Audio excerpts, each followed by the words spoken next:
In his book, The Diary of a CEO, Stephen Bartlett said, "You are a recruitment company. That's your priority, and founders that realize this build world-changing companies."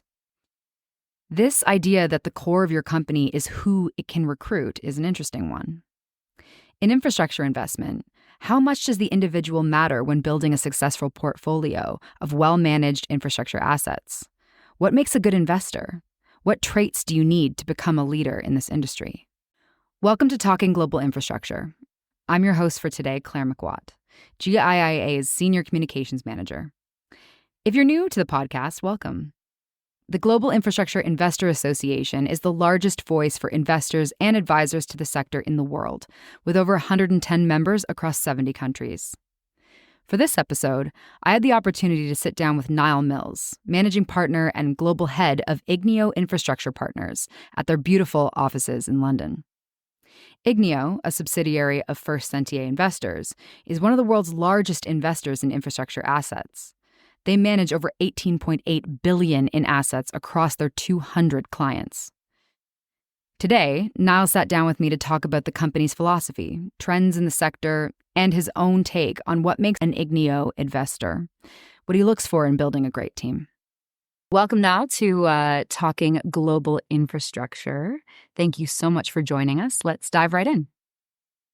So can you share a bit about your professional background and what led you to Igneo Infrastructure Partners? Good question. So I'm an engineer.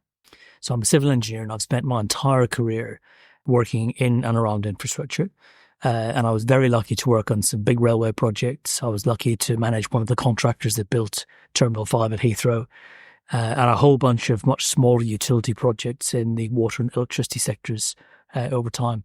So I'm a lifelong infrastructure lover, but I'm really fascinated by engineering. And I spent a long time a few years ago trying to think about what I like about my job. And as many of the people in this sector understand, we're very privileged. We're very lucky. We get to work with great people. We get a lot of variety in our jobs. We get to travel. We get to see interesting things. But actually, fundamentally for me, the thing that I like most is I really, really like to know how things work. And I get to do that in this job. So you said you've got a background, interested in rail. Are there any specific rail projects that you worked on that were highlights most interesting for you? Well, I worked on two. They're both in the UK, and they're both railways that people use all the time. So I was the deputy program director for the very first tilting trains program in the UK. So that's the cross-country network where the trains do tilt as they go around corners to improve speed. They make me feel car sick, so I actually don't like going on them. And then I was then the project director for the Thameslink 2000 upgrade, which took an awful lot longer than people ever expected because it was a really complicated project. But anybody travelling on the Thameslink line, a lot of those line speed improvements were part of the project that I managed. Fantastic. So what is your vision for Igneo over the next 5 to 10 years? So that's an interesting one because a lot of people talk about size of funds under management. So assets under management is a really commonly used proxy for success. It's not really for us. So the most important thing for me, by miles, is to make sure that we deliver either at or way above the returns that we've promised our investors. And we never lose sight of the fact that behind our investors, which are typically big insurance companies or big pension funds, there are retired grandparents, retired mum and dads that rely on that income for their lifestyle and their health. So that is the priority, not to grow the business unnecessarily, but we never ever lose sight of that. And that's a deeply embedded value and belief that I have to do that, and something that I call the burden of responsibility, where, every single day you should get out of bed in the morning and feel the responsibility that you have to those underlying investors for the privilege of managing their money. So that's the top priority. The second priority is probably team and business. And I do want to keep the very inclusive, the fun culture, the slightly differentiated, occasionally slightly edgy culture that we have in Igneo. It's a good, fun place to work in. No private offices, no airs and graces. We all sit in the same place. I never want to lose that. We're 110 people on the investment team, so it's quite a big investment team, and it's quite a big job to keep that cohesiveness together. And the last thing in the third priority really is individuals. So I do want everybody in the team to have an amazing career in the way that I've been very lucky to have a great career. And that for me means a couple of things. And forgive me for going off on a tangent for a moment, but lots of people talk about career plans. They talk about long-term career goals and stuff like that. I never think that way. I really don't. I think you're almost setting yourself up for disappointment because you're never going to get there. So what I think about in terms of career is there's a few givens. So the first one is, if you want a great career, you have to work with great people, right? If you don't work with really good, inspiring, smart people that mentor you and care about you and give you great things to work on, you've got a problem.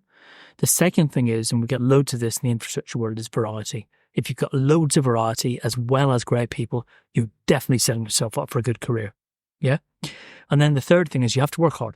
Like, it's really old fashioned, but you've got to get into the office in the morning. You've got to work hard. You've got to put the hours in because that's the way you're going to differentiate yourself. But put those factors together, you can have a great career. And infrastructure wouldn't be for everybody. Engineering's not for everybody. Operations isn't for everybody. But, once you find something that you're passionate about, and I was lucky enough to do that. I found something I really got interested in and I became very passionate about. But once you've got that, you've got great people and you've got a variety, it's dead easy after that. You just have to be brilliant at it. You got to work so hard and be brilliant at it, and there's your career.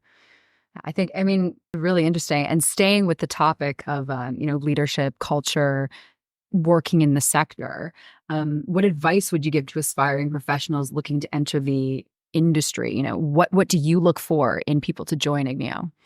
I look for modesty. I look for a personality that has some humility. I don't want people swaggering in with, fancy watches and fancy ties. I want people coming in to learn with their eyes and ears open. People that want to be coached, they want to be mentored. I think patience is really important. I'd been working for almost 20 years when I joined Igneo. I'd learned a lot from some people that were very, very generous with their time and some really interesting projects. You've got to put the years in, you've got to put the time in. And I often say to people, when you join Igneo or join one of our colleagues in the industry, and there are many great places to work in this sector, there's some fantastic managers out there for sure. But you need to be trying to take a 10 or a 15-year view. This is not a sector where you benefit by having lots of 2-year jobs. It isn't. If you're managing our investors' money for 10, 15, 20, 25 years, then they need a stable team. They need that commitment, that loyalty. So, people do move. Of course they move. We've all got that freedom and that choice. But, really, I want people to come in thinking, I want to learn. I want to be patient. I want to learn all aspects of the business from, the way the fund operates, the mechanics of the fund operations, the fundraising, the asset management, the deals, the transactions, the origination, all of that. And that takes time. It takes time. But it's absolutely time worth spent. And time that will deliver some really satisfying moments in your career. Amazing. That's really, really interesting. Coming into company strategy, what sectors or regions do you currently see as the most promising for infrastructure investment? Look, I don't think that's difficult to answer at a high level. But if you speak to the majority of infrastructure investors, all the funds out there at the moment, energy transition, energy security is where it's at. I think we've got 28 businesses in our global portfolio. We signed another deal this week, so that'll be 29 very soon. This is our first road in Portugal in our third European fund. So that was signed this week. Hasn't closed yet, but we've signed that deal.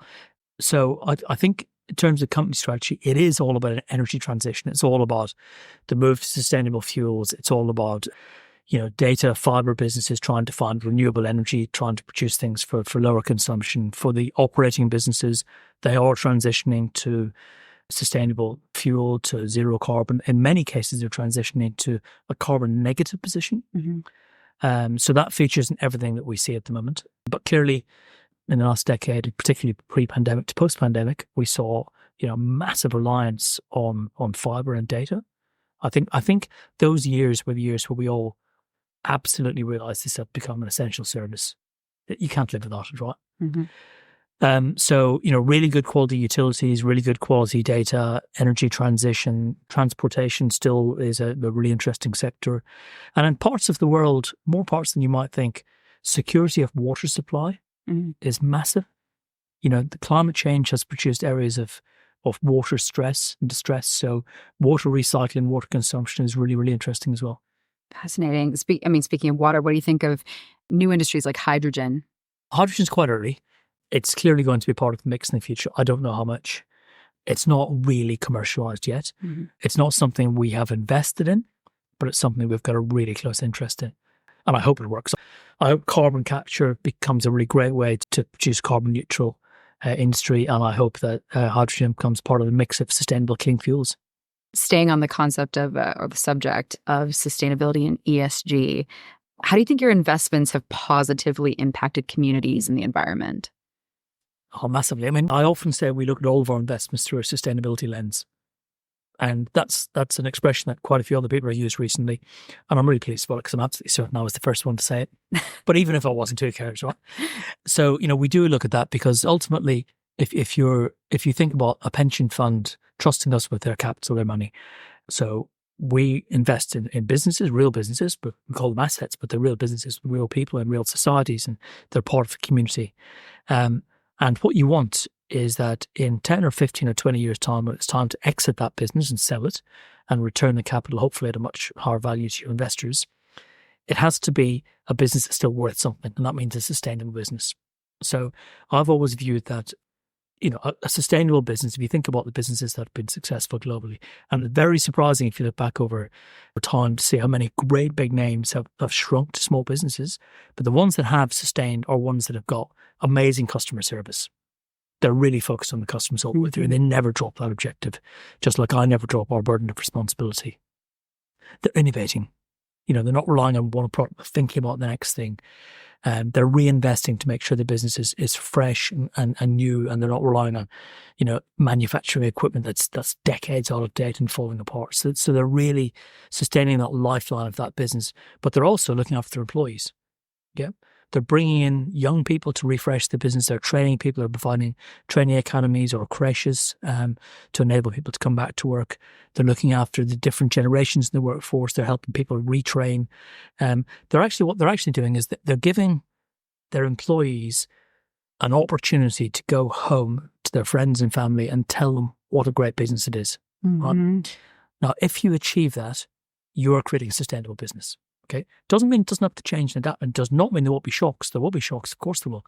But if you're trying to be the best in your class, and your employees are your greatest sales force, and they're going home and promoting, and they're telling you what can be better, to us that's a very sustainable business. Now, overlay on top of that, safety culture must be a paramount. Okay, you can't be injuring people and having an unsafe environment. So that's a really big focus for us.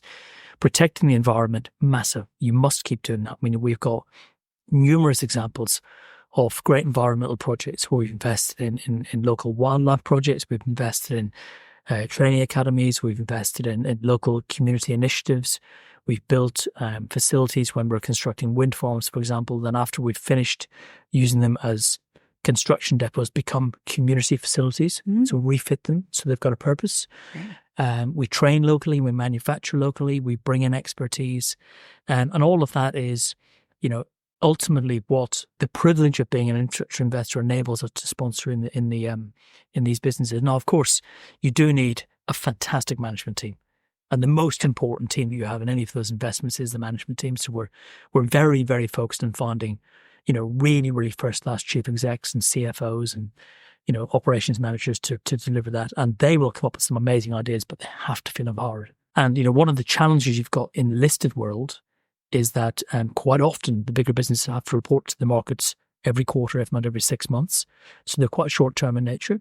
We have the ability to say to management teams, and this is not unique to Igloo, this is the opportunity the sector has to do, to communicate to management teams on 5, 7, 10-year business plans. Mm-hmm. You can make a real difference in 5 or 10 years. It's very difficult on quarterly reporting. Very difficult. Yeah. And especially, infrastructure being this long-term space, it's not like stocks where you're looking at the minute. It's a much more long-term conversation. You said something interesting about safety and bringing safety to communities. Do you think as a civil engineer and someone with a civil engineering background, you have a particular interest in that because it's so ingrained in you, from your education and your experience there? Yeah, no, I do, right? I do. But I don't think that's unique. I think, I've been trained in environmental protection. I've been trained in safety many, many times in all kinds of different things. I lost my wedding ring one day when I was given confined spaces training. That was an interesting conversation when I came home. Uh-oh. I also lost the second one when I was renovating my home. So this is my third wedding ring, but only my one first wife. But no, so I've been through all that training. I've worked on construction sites and work sites where, safety and risk is real. And if you stand beside large scale construction plant, you do realize how vulnerable you are, and why, safe working spaces, safe access, safety equipment is so important. So there is a bit of that. But I also think there's a human side to this as well. I've seen firsthand the impact on family, colleagues, community that a fatality can have. And it's really big. It's really, really big. And, it may well have been operator error. It may well have been a freak accident. But, people won't understand that. They just understand that somebody they loved about or cared about has died. So, we take it really, really seriously. This is an interesting one. So, corporate governance codes in the UK and most countries prescribe things like or recommend maximum terms of service for non-executive directors. So 9 years is, for example, the one in the UK, and it's very similar elsewhere. They like all directors to be trained in corporate governance. All these things make a lot of sense, and typically they'll recommend or even prescribe an audit committee. Makes sense because you want the accounts to be accurate. You don't want fraud throughout your business. A remuneration and a nominations committee to make sure that there's a process around salary reviews, staff reviews, that it's all fair and they're benchmarking, all those good things. They very rarely prescribe an environment and safety committee. Right? Is safety not just as important as auditing? I think it is, isn't it? Especially when you're working with real assets. Yeah. There's a tangible physical thing here that, could have serious risks that aren't just, oh no, the fund's plummeted or there's been a technical error. Yeah. It's really serious. So that's a very simple thing to put in place, but we make sure that all the businesses that we invest in, we put that structure in place. Many of them have that, but lots don't. So we make sure that that's first and foremost, and then try and share lessons between different businesses. But, you want people to have a great time at work, really enjoy it, learn lots, feel very fulfilled, feel satisfied. You also want them to be extremely safe. Yeah, absolutely. I mean, you said that you work with a lot of pension funds. So interesting for me, on a personal note, as a Canadian, we've got all these Maple 8 pension funds. And then as somebody who has been a member of one of these major infrastructure investing pension funds, I won't say which. I hope you still are. It's one you've heard of. You cash it in. Oh, I'm still there. Good. It's definitely one you've heard of.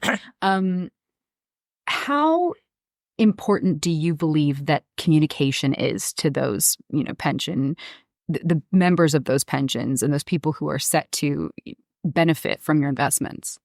Can I just take one little step back on that first?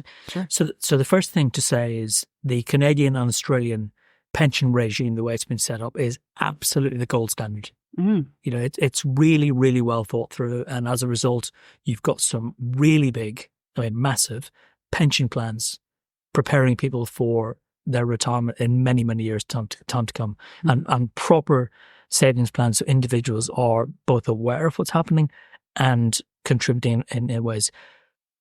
Other countries around the world have a long way to go.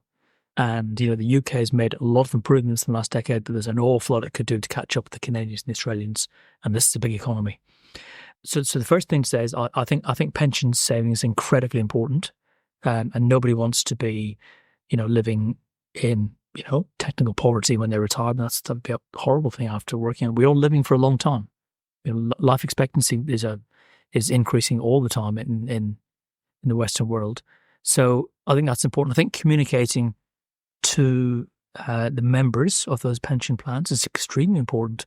I think they need to know what they're invested in. A few of our big clients, I will meet them once a year with the pension trustees, and I'll get a proper grilling.